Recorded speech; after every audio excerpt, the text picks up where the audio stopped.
যাত্রাবাড়ী ২ আসনের সাবেক সংসদ সদস্য এবং বিএনপির জাতীয় নির্বাহী কমিটির সদস্য বীর মুক্তিযোদ্ধা মোহাম্মদ নাসিরুল হক সাবু বৃহস্পতিবার পাংশা সরকারি কলেজ মাঠ চত্বরে অনুষ্ঠিত এক বিশাল জনসভায় দেশনেত্রী বেগম খালেদা জিয়ার অটল নেতৃত্বের প্রশংসা করেন।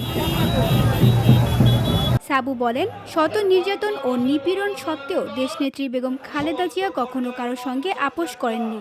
দেশ ও দেশের মানুষকে ভালোবেসে তিনি এই মাটিতেই দৃঢ়ভাবে অবস্থান করেছেন।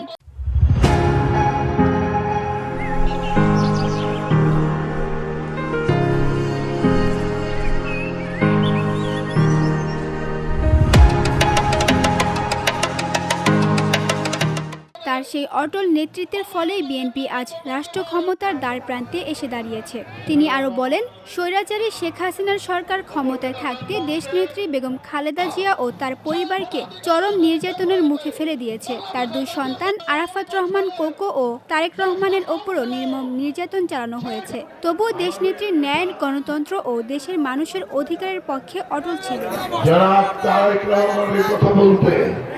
আমরা এখানে উপস্থিত হয়েছি আমাদের নেত্রী দেশ নেত্রী এবং খালেদা জিয়ার কথা বলতে।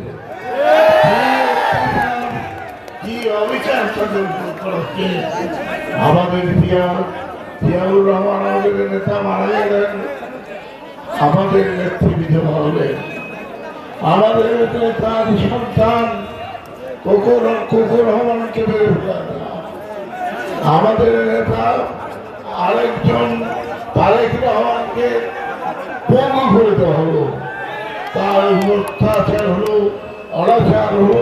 এই অনাচার তিনি সহ্য করেছেন আমাদের দেশ নেত্রী বেগম খালেদা জিয়া। তিনি এই অত্যাচার সহ্য করেও গ্রামের মানুষকে ভালোবেসে, দেশের মানুষকে ভালোবেসে তিনি কাজ করে গেছেন। নাসিরুল হক সাবু বলেন, বিএনপি জনগণের দল। এদেশের মানুষ গণতন্ত্র চায়, স্বাধীন বিচার ব্যবস্থা চায়। তারা জানে বিএনপি সেই গণতন্ত্র পুনরুদ্ধারে সক্ষম। তারেক রহমানের নেতৃত্বে দেশে একটি সুশাসন প্রতিষ্ঠিত হবে। জনসভায় বিএনপির স্থানীয় ও জাতীয় নেতৃবৃন্দ সহ বিভিন্ন অঙ্গ সংগঠনের হাজারো নেতাকর্মী অংশ নেন। পাংশা উপজেলার শাওরাইল ইউনিয়নের ইউপি সদস্য আক্কাস আলী মোল্লার নেতৃত্বে মোটরসাইকেল, অটোরিকশা, অটোভ্যান ও পিকআপে করে প্রায় 10,000 নেতাকর্মী অংশগ্রহণ করেন ও পিকআপে করে প্রায় 10,000। VOD Bangla news desk.